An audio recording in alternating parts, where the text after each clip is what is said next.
J'écoute actuellement Shlomo Sand concernant le peuple hébreu. Vous connaissez sa thèse, à savoir que c'est une religion qui a été prosélyte et qui a d'ailleurs embarqué des tas de gens dans ce courant. Et on ne peut pas parler d'un peuple d'après lui. Alors, je ne prétends pas dans cette vidéo répondre à Shlomo Sand complètement, parce qu'effectivement, il y a des éléments qui m'échappent encore, que je cherche encore. Trouver une théorie qui rende compte de tous les facteurs qui sont en présence, à savoir que est-ce qu'il y a vraiment eu un exil des Hébreux après 70 ou après 135 de notre ère, et s'il n'y a pas eu cet exil,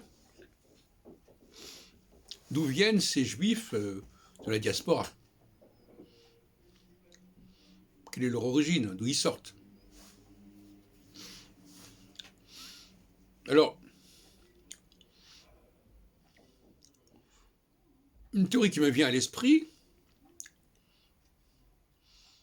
c'est que, en fait,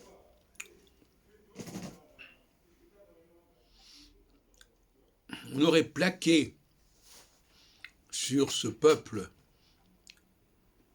hébreu, entre guillemets, qui aurait vécu en Europe, toute cette histoire biblique. C'est ce que je veux dire. Autrement dit, il n'y aurait aucun lien véritable entre le peuple hébreu et la Bible. Donc ça, c'est une thèse.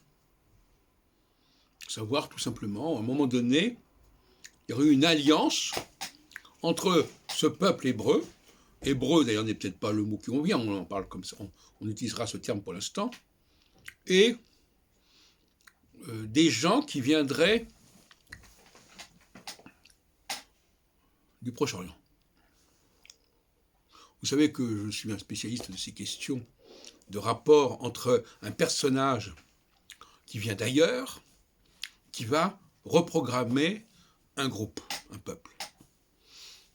Donc on peut imaginer, par conséquent,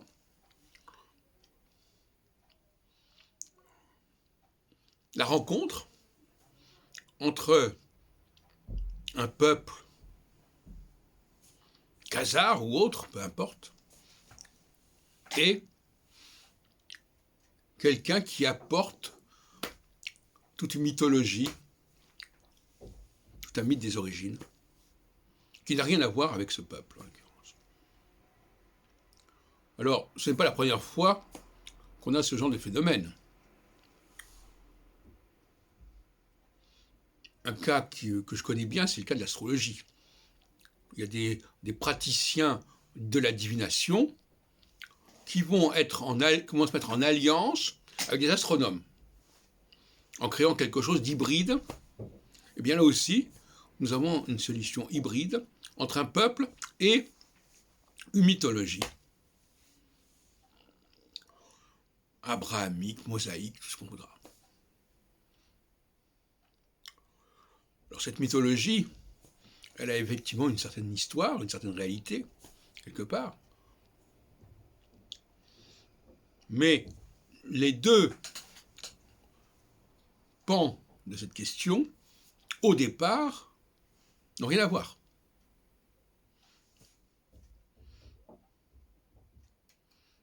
Alors, l'idée de réunir deux phénomènes qui n'ont rien à voir en un seul, ça n'a rien d'extraordinaire. On peut développer, on peut étayer sur ce plan. Absolument. C'est une hypothèse que Shlomo Sand ne considère pas.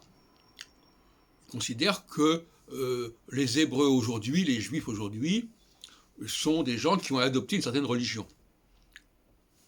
Mais ils n'ont pas simplement adopté une certaine religion, effectivement, mais ils existaient en tant que tels, en tant que peuple. Un peuple élu, si on peut dire, un peuple qui existait en tant que tel, mais qui n'avait pas cette religion. Et c'est la rencontre entre cette religion et ce peuple qui fait sens. Et là, on a tout un récit, toute une série de récits de ce genre. Même lorsque on dit que Moïse est envoyé vers ce peuple, pourquoi pas? C'est déjà un scénario entre quelqu'un qui vient avec un certain discours, avec une certaine étape de la loi, tout ce qu'on voudra, et qui va à la rencontre d'un certain peuple. Voilà. C'est pas très compliqué, en fait. Alors, on va en rester là pour l'instant.